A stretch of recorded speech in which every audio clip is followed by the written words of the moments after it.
welcome to the Deerfield Public Library Twitch channel. I'm Emily and you're listening to Lunchtime Listens. Today we're doing story time for adults. I am a youth librarian. I love picture books and narrative nonfiction books. About once a month I've been sharing some really awesome books that I think that kids of all ages will enjoy. So today my theme, I'm gonna do sort of like conservation themed because this week actually is compost week. So the Illinois Food and Scrap Composting Coalition puts together an annual composting week. It's called International Compost Awareness Week, and it runs from May 5th to May 11th.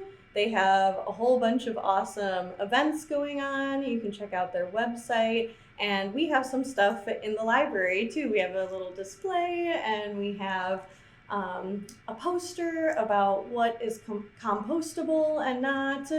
And so we are gonna do a little theme about that. So I found out a lot about compost for this. I'm really excited to share the stuff that I have learned with you. So we're gonna start off with the green machine. The slightly gross truth about turning your food scraps into green energy. So this is all about composting. The green machine. Food grows and food goes from the farm to the town, to the market, the kitchen, the plate. We meet and we eat. When we're done, there's a mound of scraps left from all that we ate. We pick out slick pits, crunchy husks, chewed on cobs, empty pods, stringy stalks, and bruised fruit.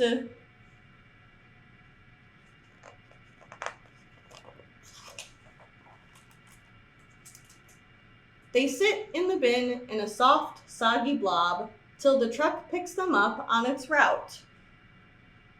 Call it Peels on Wheels or a truck full of yuck. It's a food scrap collection machine.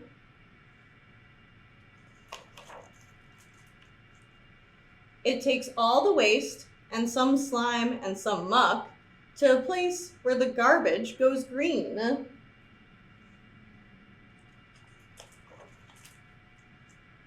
A place where the waste isn't wasted. A tank with the power to power our town, where trash becomes gas, and good riddance. That stank. That's the power of food breaking down.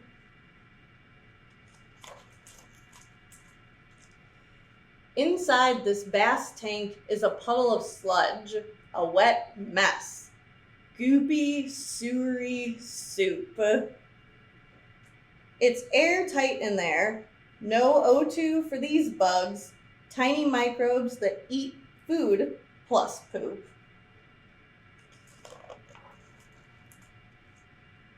Machines grasp and glean trash that is not the right type, bits of plastic and metal and junk. What's left is ground down so it slides through the pipes to combine with the rest of the dump.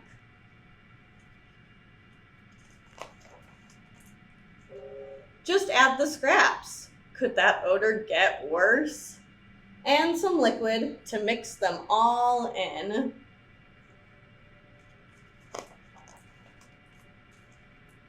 The bugs in the sludge do their slow, murky work.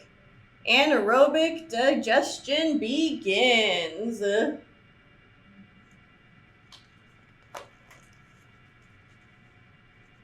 goop stays for days in the tank, in the dark, while the biogas forms, bubble blub.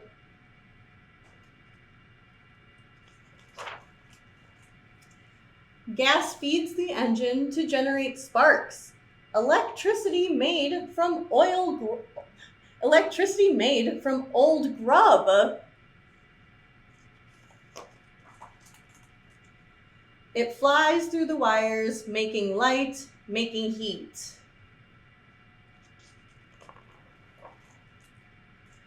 We gather in the gathering dusk, celebration again. We meet and we eat. When we're finished, we gather the husks and follow the food energy. Electricity is fed into the energy grid available to light, heat, and power our homes. Composted food scraps are collected and transported to the processing plant. Food scraps are cleaned of garbage and ground up. Mixed with liquid, the food scrap sludge goes into the anaerobic digester where bugs get to work. Biogas is produced and captured in the tank. The gas travels through a pipe from the tank to a generator where it's processed to make electricity. And then back again, around and around.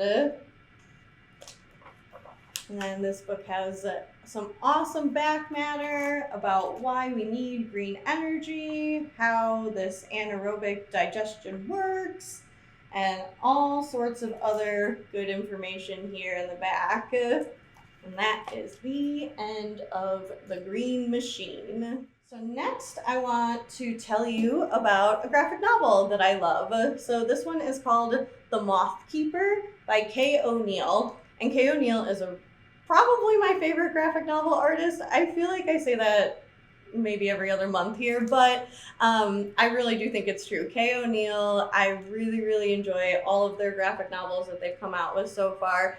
And the thing that I like a lot about them is that all of their work sort of have this unifying theme of conservation and community, you know? So this one is no different. It's called The Moth Keeper. And this one, it takes place in a world where there are these people that only come out at night. They have decided to only live their whole lives at night. They sleep during the day. And something that the reason that they can do this is because of these special moths. They have these very special moths that help to pollinate a very special tree for this society. And this tree is sort of like has everything that they need to survive at night. And so there's this very, very important role called being a moth keeper. And our young protagonist here, Anya, is training to be the next moth keeper. So the moth keeper's job is to keep the moths safe. So Anya, once she's done with her apprenticeship, she takes over from the past moth keeper, and it's her duty to basically travel wherever the moths go throughout the night to keep them safe and then bring them back to the tree at the end of the night. It's a really, really important role, but it's really lonely. It's only one person being the moth keeper. And so Anya has to spend basically all of her waking time by herself. And it's getting really lonely. And so she's starting to wonder about the daytime. One day when she's out, she stays out just a little too late and she sees some stuff. She sees these people that live in the daytime. She starts to get curious, but this curiosity could lead to her not taking care of the moths, and if that happens, then her whole society might collapse. So if you are curious about what Anya decides to do, or if you love just absolutely gorgeous artwork, this book is absolutely beautiful. It is inspired by Kay O'Neill, lives in Australia, like sort of on the Australian outback. So you can see all of the influence there with just these beautiful, beautiful illustrations. So that is The Moth Keeper by Kay O'Neill. Hope you'll check it out. I think now I'm going to read this other narrative nonfiction book called One Day This Tree Will Fall. I thought it sort of went along with the theme of conservation and sort of the circle of life we're going to find out a little bit about today. One day this tree will fall.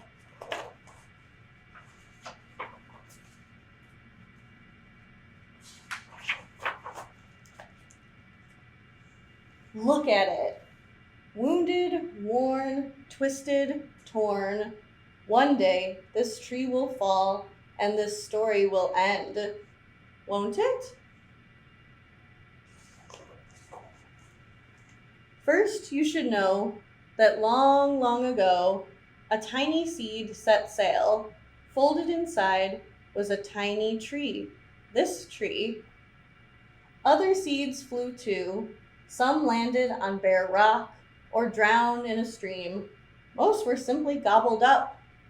This tree's story might have ended that day.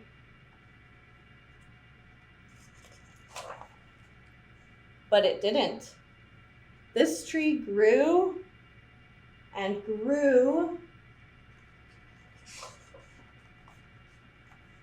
despite wind, despite ice, despite drought.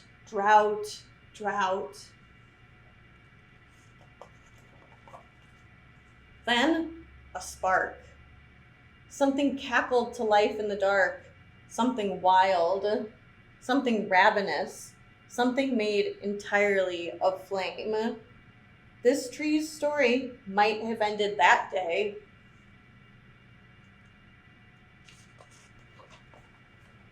But it didn't. This tree drank deeply, sealed itself, healed itself as well as it could.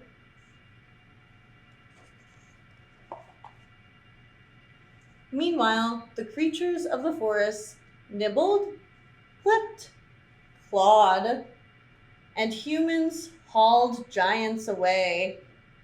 But not this one. This tree survived. This tree touched the sky.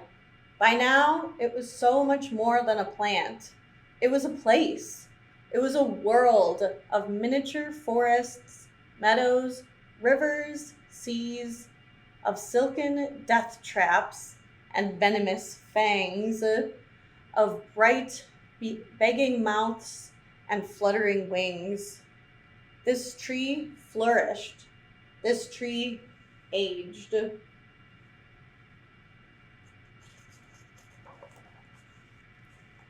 Some of its wounds never closed. Some opened. Some grew. But no crack or crevice ever went to waste, because this tree continued to be a roost, a nest, a den. Then its last trace of green growth faded. This tree's story might have ended that day, but it didn't, and it won't. Ever.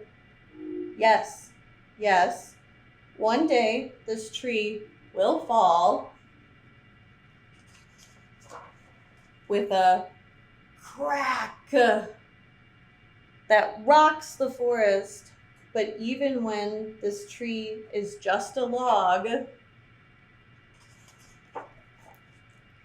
it will still be a place where moss gathers and mushrooms bloom, where rain erodes and mold consumes, where a secret city brims with workers, soldiers, queens, where salamanders guard their eggs and cougars crouch unseen.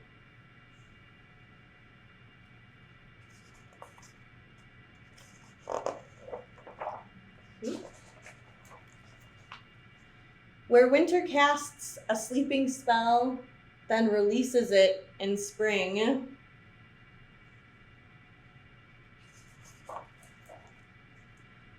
Where snakes slither and slime spreads, where earwigs and earthworms whittle and shred, whittle and shred, whittle and shred. A perfect place for the next seed to settle and sprout and grow. That's the end. And last, I have A picture book biography. I love picture book biographies. I feel like they are amazing ways to find out about people you've never heard of before. And this is someone I've never heard of before. I read this book. Her name is Jean Stratton Porter, and she loves birds. This is called Bird Girl. Jean Stratton Porter shares her love of nature with the world.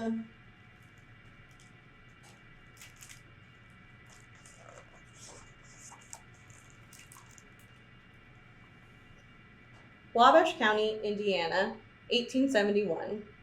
On the Stratton farm, everybody pitches in to keep things running smoothly.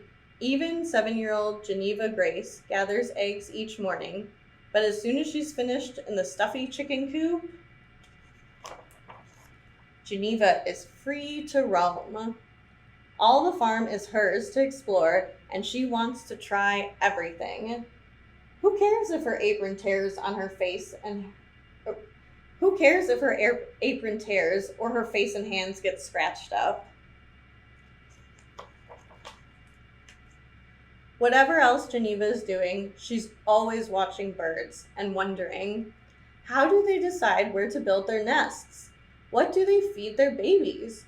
Does all that chirping and singing mean anything? She's been watching a hawk family for weeks and worrying. If father finds out these predators live so close to the farm's chickens, there will be trouble. So every day, Geneva picks up anything the hawks have pushed from their nest, anything that might give away their location. Into the brook, she tosses the bones of rabbits, ground squirrels, and, chickens. But one day she hears a gunshot, crack, and sees a hawk whirling to the ground. She jumps between her father and the bird. "Oh, father, please don't kill him. Give him to me."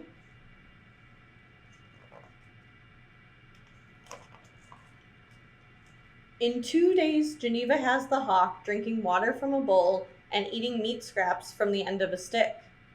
She's even able to care for its broken wing. From then on, the family delivers any injured bird straight to Geneva. Most fly away healthy and whole. Others stick around a while, like Ezekiel, the blue jay she teaches to roll a cherry across the ground. Ooh. The next spring, itching to do more for her beloved birds, Geneva takes on the care of 64 nests. She visits each one every day, inching forward softly, silently, watching and wondering. If a bird so much as twists a wing, she freezes and waits for it to relax. The birds, wary at first, are soon chirping hellos and flitting into Geneva's head and shoulders, tiny claws trickle poking as she pulls treats from her apron pocket. Happy birds, happy bird girl. Geneva is 11 years old when her father retires and moves the family to a nearby town. Everything here feels wrong. The house is too small and has no yard. School is too hard, especially math. Geneva feels like a faded bumpkin next to the town girls. Then her mother dies and the girls' world is upended yet again. Her only bright spot is caring for the 9 caged birds she brought from the farm. Slowly, the bird girl adjusts to town life, but she never stops longing for the country. In the spring of 1958, Geneva is a grown-up married lady, now called Jean, when she finally moves back to the country. She can hardly wait to renew her special relationship with birds. That's why her conservatory windows have special hatches. When they're open, feathered friends can fly in and out as they please. At long last, it feels right for Jean to pursue her secret dream, writing about birds. Not made-up tales, but true stories of her own experiences. But when a magazine wants to pair her true stories with drawings of stuffed birds posed in slightly silly positions that look nothing like living birds, Jean feels her dream slipping away. "No thanks," she says.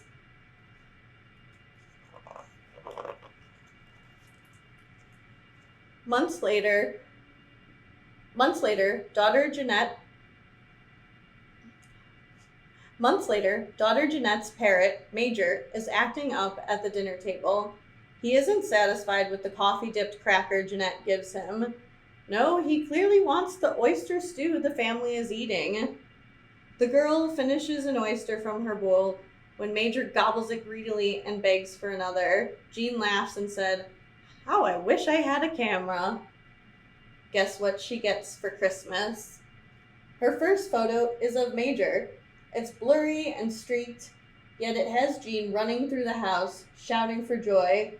This is how she'll illustrate her bird stories. Well, that is if she can teach herself to take better pictures. By spring, Jean is raring to go. She packs a buggy with all the equipment she needs and rolls it into Lomburst Swamp, an oozy, overgrown wilderness less than a mile from her back door.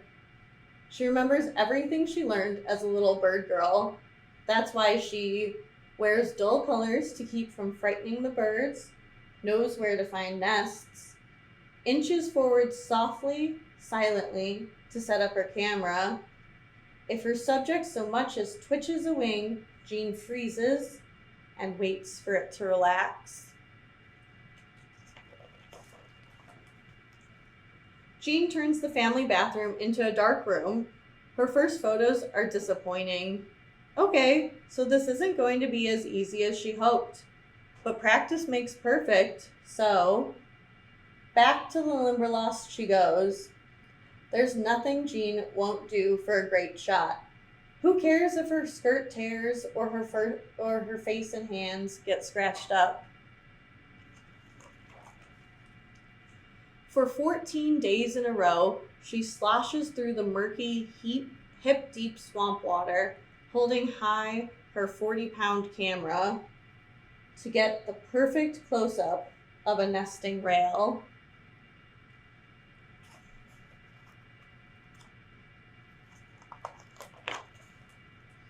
She hangs upside down over a muddy bank to peek into a kingfisher's deep, fragile tunnel nest. Anyone in there? Well, hello.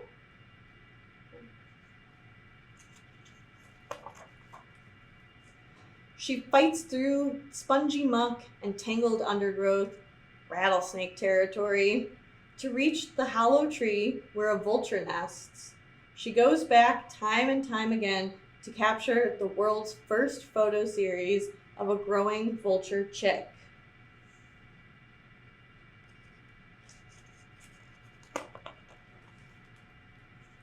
After 5 years of roaming the Limberlost, of watching and wondering, of capturing on film thousands of catbirds and cardinals, orioles and owls, finches and thrushes and cuckoos, and hummingbirds and warbles and more, Jean has not only rediscovered her childhood love for birds, but now knows more about their behavior than just about anyone.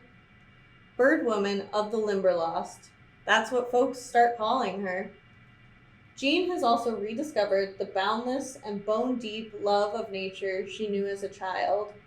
Every booming, buzzing, chirping, croaking, fluttering bit of it. Let it go? Never again. But she'll happily share it with the world.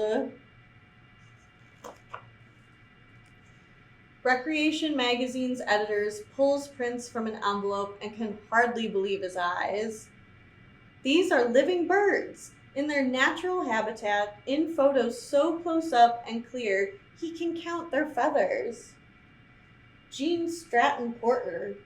Who is this woman?